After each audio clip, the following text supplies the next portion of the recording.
Assalamualaikum. Welcome back to my channel. This is me Ikra Saeed. I am a clinical psychologist. हमारी lecture series start है और आज हमारा topic है sensation versus perception या फिर what is difference between sensation and perception. ठीक है, तो फर्स्ट पे हम सेंसेशन देख रहे हैं, प्रोसेस ऑफ रिसीविंग इंफॉर्मेशन विया आवर 5 सेंसेस। ठीक है, यानी हमारी 5 सेंसेस के ज़रिए हम इंफॉर्मेशन को रिसीव करते हैं, which then be experienced and interpreted by the brain. ठीक है, और फिर बाद में उस सारी इंफॉर्मेशन को हमारा ब्रेन इंटरप्रेट करता है, यानी एक मीनिंग देता है। ठीक है, तो सेंसेशन में बेसिकली हम सिर्फ़ और सिर्फ अपने 5 सेंसेस के ज़रिए इंफॉर्मेशन को रिसीव करते हैं और फिर वो इंफॉर्मेशन हमारे ब्रेन को सेंड होती है। Next is perception, process of interpreting the information acquired through the 5 senses accordingly। ठीक है, जिस तरह मैंने बताया कि सेंसेशन में हम 5 सेंसेस के ज़रिए इंफॉर्मेशन को रिसीव करके ब्रेन की तरफ सेंड करते हैं। ठीक है, लेकिन परसेप्शन में क्या होगा, process of interpreting the information, यानी 5 सेंसेस के ज़रिए जो हमने इंफॉर्मेशन रिसीव की है उसको ब्रेन जब इंटरप्रेट करेगा तो उस सारी प्रोसेस को परसेप्शन का नाम देंगे। इन सिंपल वर्ड, इंफॉर्मेशन को सेंस करना, रिसीव करना थ्रू 5 सेंसेस इज सेंसेशन, और उस इंफॉर्मेशन को एक मीनिंग देना वो परसेप्शन में आ जाएगा। फॉर एग्ज़ाम्पल 5 सेंसेस अगर हम देखें, eye, nose, ear, tongue and skin होती है। ठीक है, आई का फंक्शन क्या है, साइट, देखना, और किसको देखता है, जब लाइट होती है तब हमें नज़र आता है। ठीक है, नोज़ का इसी तरह पर्पज़ क्या है, स्मेल करना, जब स्मेल होगी तभी स्मेल कर पाएगा। ईयर का पर्पज़ हेयर है, सुनना, और जब वो किसको सुनेगा, कोई भी साउंड होगी उसको सुनेगा। ठीक है, तो ईयर जो है फॉर एग्ज़ाम्पल कोई आवाज़ सेंस करेगा। ठीक है, किसके ज़रिए, हम जो भी वॉइस सेंस करेंगे वो हम अपने ईयर के ज़रिए करेंगे। ठीक है, फिर अब ब्रेन उसको इंटरप्रेट करेगा कि ये साउंड किस चीज़ की है, ह्यूमन बीइंग की है या फिर एनिमल की। ठीक है, तो सिंपली सेंस ऑर्गन के ज़रिए सेंस किया और फिर ब्रेन उसको इंटरप्रेट करके बताएगा कि ये साउंड किसकी है। ठीक है, और जबकि परसेप्शन में देखिए, हम आपको एक इमेज नज़र आ रहा होगा, ये भी फिगर एंड ग्राउंड कंसेप्ट है। बहुत से लोग होंगे उनको लग रहा होगा ये 2 फेसेस हैं जो एक दूसरे की तरफ हैं। ठीक है, जबकि बहुत से लोगों को लग रहा होगा कि ये एक वॉज रखा हुआ है। ठीक है, तो ये फिगर एंड ग्राउंड कंसेप्ट होता है, इसको एक से ज़्यादा तरीके से हम इंटरप्रेट कर सकते हैं। कुछ लोग कहेंगे कि ये वॉज रखा है और कुछ लोग कहेंगे कि ये 2 मुँह हैं किसी इंसान के। ठीक है, तो ये सबसे इम्पॉर्टेंट डिफरेंस है बिटवीन सेंसेशन एंड परसेप्शन।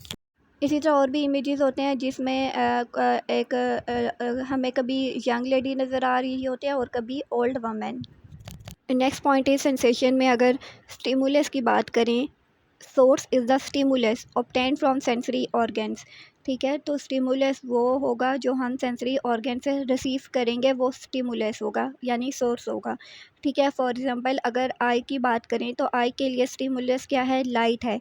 ठीक है, लाइट रिसीव करेगा सेंसेस और सेंस ऑर्गन्स के ज़रिए, यानी आई के ज़रिए, और फिर उसको ब्रेन को भेजेगा।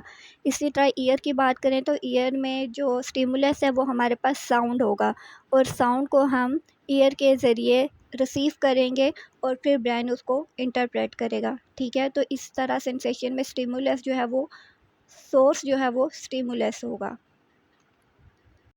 तो मतलब क्या हुआ कि लाइट होगी तभी हमारी आँख उसको सेंस कर पाएगी, साउंड होगी तभी हमारा कान उसको सेंस कर पाएगा, रिसीव कर पाएगा। Next is perception, source is the information send to the brain through sensation. अब यहाँ पे सोर्स क्या होगा, वो इंफॉर्मेशन होगी जो हम सेंस करके ब्रेन की तरफ सेंड करेंगे। ठीक है, फॉर एग्ज़ाम्पल आई ने सेंस किया लाइट को, अब लाइट हमारे ब्रेन तक जाएगी और फिर ब्रेन इंटरप्रेट करके बताएगा कि ये कैसी लाइट है। ठीक है, इसी तरह कोई साउंड होगी, वो ईयर उसको रिसीव करेगा, रिसीव करने के बाद ब्रेन को सेंड करेगा, ब्रेन बताएगा ये एनिमल साउंड है और ह्यूमन। फॉर एग्ज़ाम्पल जब हमने इमेज देखा था वॉज एंड 2 फेसेस वाला, तो कुछ लोगों ने कहा था कि ये वॉज है और कुछ लोगों ने कहा था ये 2 फेसेस हैं। तो वो उस वक़्त सोर्स क्या हुआ, वो पिक्चर हमारे पास सोर्स थी। ठीक है, जिस तरह सेंसेशन में लाइट और साउंड सोर्स था, इसी तरह यहाँ पे वो इन्फॉर्मेशन, हमें जो भी इन्फॉर्मेशन प्रेज़ेंट की जाएगी वो हमारा सोर्स होगा। यानी अगर वो नहीं होगी तो हम एक्सप्लेन नहीं कर पाएँगे किसी भी चीज़ को।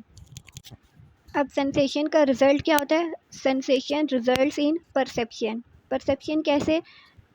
फिर से वही बात रिपीट करूँगी, हमारे कान ने वॉइस को सेंस किया, सेंस करने के बाद ब्रेन को भेजा। अब ब्रेन का क्या काम है? इंटरप्रिटेशन करना। तो ब्रेन इंटरप्रेट करके हमें बताता है ये किस चीज़ की साउंड है। तो रिजल्ट्स इन क्या हो गया? परसेप्शन, यानी ब्रेन ने इंटरप्रेट कर दिया। जब इंटरप्रेट कर दिया तो वो परसेप्शन बन जाएगा। सेंसेशन की बात करें, sensation in interpreting and giving meaning to the information received. और सेंसेशन ने क्या काम किया? हमें बताया कि एनिमल की साउंड थी या फिर ह्यूमन बीइंग की साउंड थी। ठीक है, उसको इंटरप्रेट करने के बाद एक मीनिंग भी दे दिया। पहले इंटरप्रेट किया कि ये साउंड कैसी है, फिर उसको मीनिंग दे दिया कि ये ह्यूमन की है या एनिमल की। ठीक है, तो पूरी जितनी भी साउंड हमारे तक गई थी उसको उसने डिफ्रेंशिएट करके बता दिया, एग्जैक्ट लेबल करके बता दिया कि ये किस चीज़ की आवाज़ है, कैसी आवाज़ है। ठीक है, तो results in interpreting and giving meaning to the information received. ठीक है, इंटरप्रेट भी करेगा और उसको मीनिंग भी देगा, जबकि सेंसेशन रिजल्ट इन परसेप्शन, यानी उसको इंटरप्रेट करता है।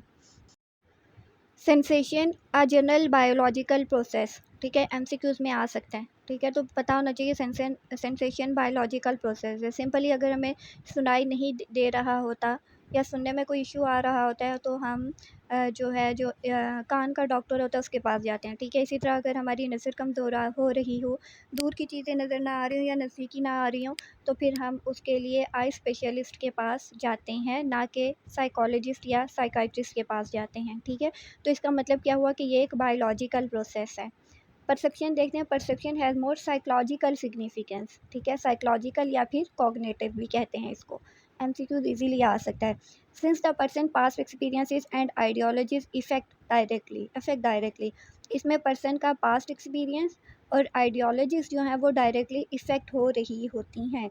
ठीक है, अब जिस तरह हमने कहा था कि ज़रूरी नहीं है कि हर बंदा उस वॉज़ को और टू फेसेस को सेम मीनिंग दे। ठीक है, कोई कहेगा वॉज़ है और कोई कहेगा टू फेसेस है, लेकिन एक थर्ड पर्सन है वो उसको इससे भी ऑपोजिट मीनिंग दे रहा है। तो फिर हम वहाँ पे समझ जाते हैं कि यहाँ पे कोई थर्ड चीज़ तो है ही नहीं, या तो वॉज़ नज़र आएगा या फिर हमें कोई पर्सन नज़र आएगा।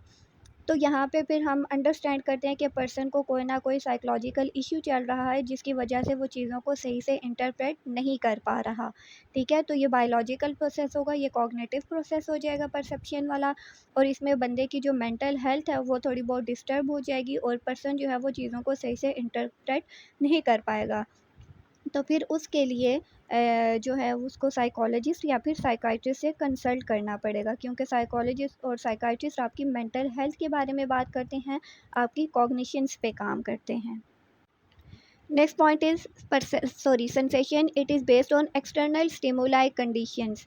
अब जो सेंसेशन है वो किस पे बेस्ड करती है? External stimuli conditions. For example light की अगर हम बात करें, ठीक है, आई के लिए स्टिमुलस लाइट है। फॉर एग्ज़ाम्पल बहुत ज़्यादा लाइट हो हम तब भी चीज़ों को नहीं देख सकते। ठीक है, हमारी आंखें बंद हो जाती हैं। और बहुत कम लाइट हो तो फिर हमें बहुत गौर से चीज़ों को देखना पड़ता है। ठीक है, तो सेंसेशन जो है वो बेस्ड होती है एक्सटर्नल स्टिमुलाई कंडीशंस। ठीक है, यानी बाहर की कंडीशन कैसी है, साउंड कैसी है, वॉइस कैसी है, स्मेल कैसी है, तो ये सारी चीज़ें उस पर बेस करती हैं। ठीक है, जबकि परसेप्शन की बात करें तो it is associated with internal mental conditions. ठीक है, तो परसेप्शन जो है वो इंसान की अपनी जो मेंटल कंडीशन होती है उस पे डिपेंड करती है।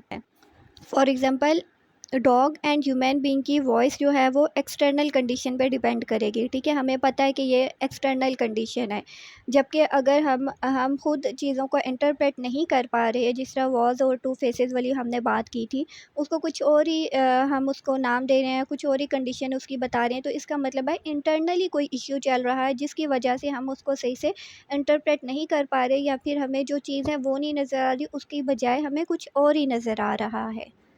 ठीक है, तो फिर सेंसेशन जो है वो हमारी एक्सटर्नल स्टिमुलाई कंडीशंस पे डिपेंड करेगी, जबकि परसेप्शन इंटरनल मेंटल कंडीशंस पे। टाइप्स ऑफ सेंसेशन में हमने पढ़ा था visual sensation, auditory, olfactory, taste and tactual. ठीक है, विजुअल का स्टिमुलाई क्या था? लाइट, और उसके लिए सेंस ऑर्गन था हमारे पास आई। ऑडिटरी में सेंस ऑर्गन ईयर। ठीक है, इसी तरह नोज, टंग एंड स्किन। अब जो आई के ज़रिए हम इंफॉर्मेशन परसीव करते हैं वो 83% होती है। ईयर के ज़रिए जो इंफॉर्मेशन सेंस करते हैं 11%, through nose 3.5, tongue 1.0 and skin के ज़रिए जो हम इंफॉर्मेशन सेंस करते हैं वो 1.5% होती है। ठीक है। जबकि टाइप्स ऑफ परसेप्शन की हम बात करें, इसमें हमने फॉर्म परसेप्शन पढ़ा, साइज़ परसेप्शन, मूवमेंट परसेप्शन या फिर motion perception. After this depth perception and time perception, और इनकी सब टाइप्स भी हमने पढ़ी थी। ठीक है। अगर सेंसेशन में से कोई आता है ना पेपर में, तो या तो आपके पास स्ट्रक्चर ऑफ ईयर आ सकता है या फिर नोज़ आ सकता है, along with difference between sensation and perception. ठीक है। इसी तरह अगर परसेप्शन की बात करें तो परसेप्शन की सारी टाइप्स पे भी नोट आ सकता है, और या फिर एक स्पेसिफिक टाइप को लेकर भी नोट आ सकता है कि आप इसको एक्सप्लेन करें, क्योंकि इसकी फ़र्दर भी बहुत ज़्यादा सब टाइप्स भी हैं। ठीक है। तो कंफ्यूज नहीं होना। शॉर्ट आए तो शॉर्टली लिखना है, अगर लॉन्ग आए तो फिर स्टेटमेंट की फॉर्म में लिखना है उसको। टाइप्स को पहले आपने थोड़ी छोटी छोटी हेडिंग्स बना दें, फिर उसके बाद उसको एक्सप्लेन करें। अगर आप जिस तरह मैंने सेंस ऑर्गन बनाए थे वैसे बना सकते हैं, वैसे बना लें। इस तरह से एग्जामिनर जो है वो बहुत ज़्यादा अट्रैक्ट होता है, उसको समझ आ जाती है कि स्टूडेंट का कंसेप्ट बहुत अच्छे से क्लियर है। नेक्स्ट हम एग्जाम्पल की बात करते हैं। Hearing your ring tone. ठीक है। मोबाइल की जो रिंग टोन होती है, अगर आप उसको सुनते हैं तो वो आपका क्या होगा, सेंसेशन होगा। ठीक है। Recognising the song is perception. ठीक है। तो मतलब क्या हुआ कि सिंपली रिंग टोन को जो हमने सेंस किया है ना, हेयर किया है, वो हमारे पास सेंसेशन होगा। अब हम किसी सॉन्ग को रिकॉग्नाइज़ कर रहे हैं, कि हम कोशिश कर रहे हैं कि ये किसका सॉन्ग है, इसमें लिरिक्स क्या है, या इसको इंटरप्रेट कर रहे हैं, इसका मीनिंग क्या है, तो फिर वो हमारे पास परसेप्शन में आ जाएगा। ठीक है। Second point is hearing a voice. कोई भी आप वॉइस सुन रहे हैं, वो आप क्या कर रहे हैं, सेंस कर रहे हैं। ठीक है। फिर ब्रेन को भेजेंगे, ब्रेन क्या करेगा, इंटरप्रेट करेगा। For example recognising your mother's voice. ठीक है। जब आप अपनी मदर की वॉइस को रिकॉग्नाइज़ कर लेंगे, तो इसका मतलब है कि आपको जो वॉइस आई थी उसको आपने इंटरप्रेट कर लिया, और इंटरप्रेट करके आपने बताया कि ये आपकी मदर की वॉइस है। तो ये किस में आ जाएगा, परसेप्शन में आ जाएगा। ठीक है। सबसे पहले डेफिनेशन लिखें, डेफिनेशन के बाद कोई फ़्लो चार्ट है वो बनाएं। ठीक है। डायग्राम वगैरह है वो बना लें, और उसके बाद एग्जाम्पल मस्ट लिखें। ठीक है। इस तरह से करके आपका टॉपिक कंप्लीट होगा। सिर्फ डेफिनेशन लिख देंगे, एग्जाम्पल नहीं लिखेंगे, एग्जामिनर उसको मार्क्स देगा जिसने एग्जाम्पल भी लिखी होगी और डायग्राम भी बनाई होगी। आज हमारा परसेप्शन का चैप्टर कंप्लीट हो चुका है। ठीक है। जिसमें हमने परसेप्शन की डेफिनेशन, उसकी टाइप्स, उसकी सब टाइप्स पढ़ा, इल्यूजन के बारे में पढ़ा, अटेंशन के बारे में पढ़ा। ठीक है। आपको कोई सवाल हो तो आप कमेंट में मुझसे पूछ सकते हैं। अपने नेक्स्ट वीडियो में जो टॉपिक हम स्टार्ट करेंगे, जो चैप्टर हम स्टार्ट करेंगे, वो मोटिवेशन का होगा, जिसमें हम types of motivation, theories of motivation, और जितना भी पढ़ेंगे उसकी आउटलाइन भी मैं आपको दे दूँगी। ठीक है। अब जो है अपनी नेक्स्ट वीडियो में मिलेंगे। अपना बहुत सारा ख्याल रखिएगा और मुझे दुआओं में याद रखिएगा, और मेरे चैनल को सब्सक्राइब करें, वीडियो को लाइक करें, शेयर करें, कमेंट करें। अल्लाह हाफ़िज़।